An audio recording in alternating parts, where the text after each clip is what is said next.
Le patrimoine encore, mais industriel, vous le savez, toute la semaine à l'occasion de la fête du travail dans cette édition de 13h. Aujourd'hui, on va partir en Picardie avec une usine étonnante, une clouterie unique au monde avec des machines parfois centenaires. Il y a aussi des ouvriers passionnés dans cette dernière fabrique de clous en France. À Creil, David Bordier, Franck Ortega et Vincent Abelanada. C'est le même rituel depuis plus d'un siècle. Les mêmes poêles à charbon qui ont vu passer des générations d'ouvriers.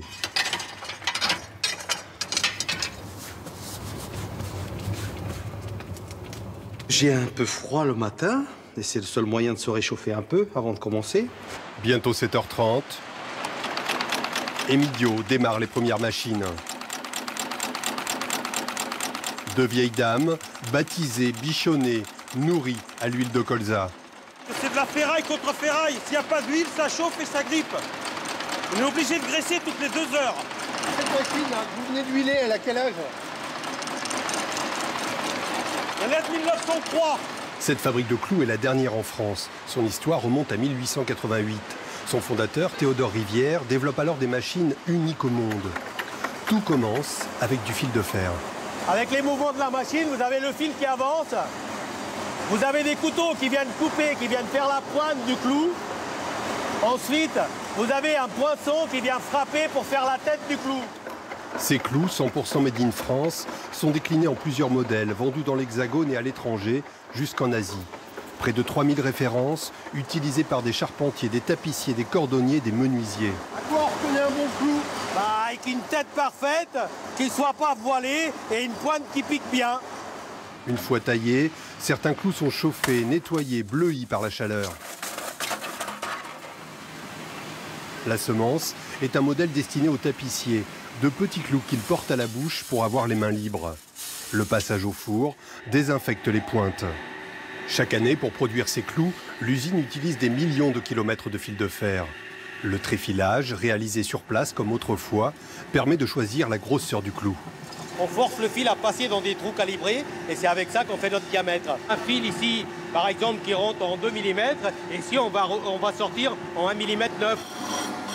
Avant la Première Guerre mondiale, la clouterie emploie jusqu'à 400 personnes. Ils ne sont plus que 18 salariés aujourd'hui.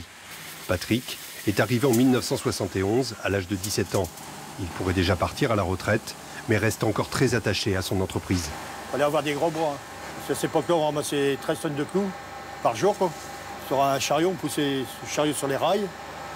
Et puis, il fallait ramasser la production puis la peser. Luc Kemp a repris la clouterie en 2006. L'entreprise a renoué avec les bénéfices. Pour le nouveau directeur, le parc de vieilles machines doit rester au cœur de la production. Tous les mois, on a des demandes pour des nouveaux clous. Donc même si elles ont 125 ans, ces machines-là, elles savent encore s'adapter avec la demande d'aujourd'hui. Parce qu'à travers l'outillage qu'on met dessus, on sait encore sortir des clous modernes aussi. Des clous modernes dans des emballages en papier. L'étiquette Rivière avec son lion, symbole de force, est désormais mise en avant. Le roi des clous. Voilà, le seul unique en France. Comme Emidio, ils ne sont plus qu'une poignée d'ouvriers à savoir faire fonctionner ces machines. Pour les réparer, beaucoup d'outils sont d'origine. Des clés comme ça, il y en a des centaines dans l'usine.